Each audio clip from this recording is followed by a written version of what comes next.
All right, so this is what we're working with, and this is what we're going to replace it with. They say this is 15 inches. It's actually a little bit shorter, but this is how long it's gonna be. That's like 8 3/4 inches. I think for me, this is gonna serve the best purpose. As you can tell here, the bipod's gonna have to come back just a hair, and I'll either have to, I'll have to make the choice. Either I'm gonna be running Arca or I'm gonna be running the bipod.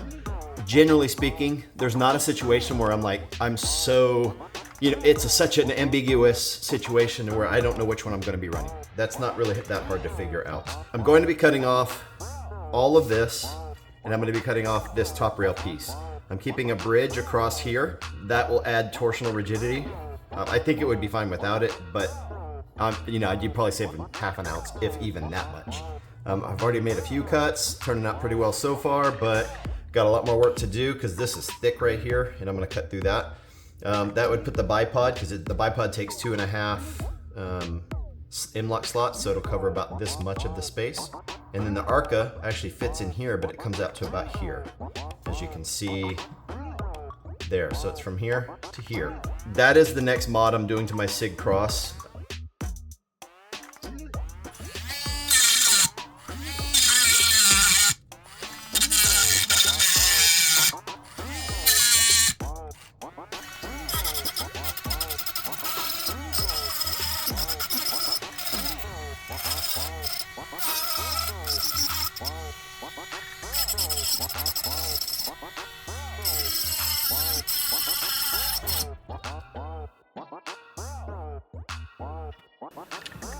So I'm gonna get you guys some pictures here of the cut process. You saw me cutting it, but here's all the pieces and chunks that I took off.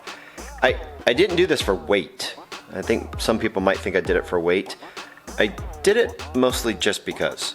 And I know that sounds stupid, but that's kind of why I do a lot of stuff. Just because. Nobody's done it, so I'm gonna try it. And I think I knocked off 3 ounces. So in the grand scheme of things, maybe not worth it, but I think the final product looks fine.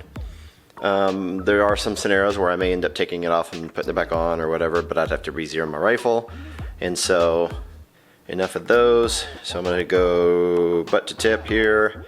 So I've still got nothing out of the ordinary on the buttstock. That grip is still from Made Rifle. That's the first prototype, Gen 1. I got a Gen 3 coming in soon.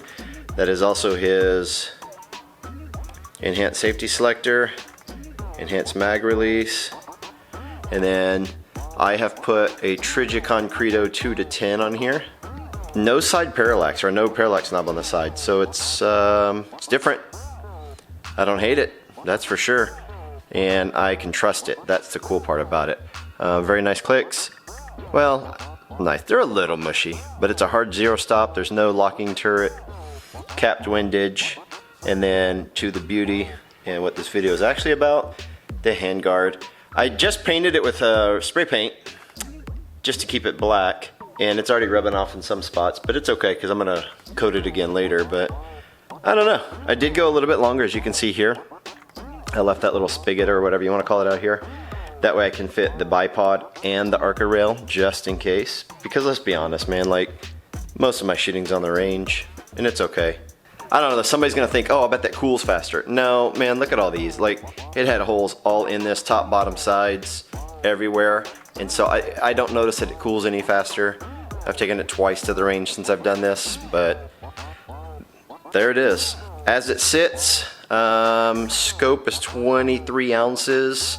I did lose a tiny bit of weight on the grip, and then, I've got a Christensen Arms carbon fiber bolt knob. I like the feel of it. Do have another bolt knob coming in. I got a buttstock coming in. I don't know what else I'm gonna do to this. This is my fun gun. I love this gun. I'm gonna do as much as I can to it to make it mine and make it more personal.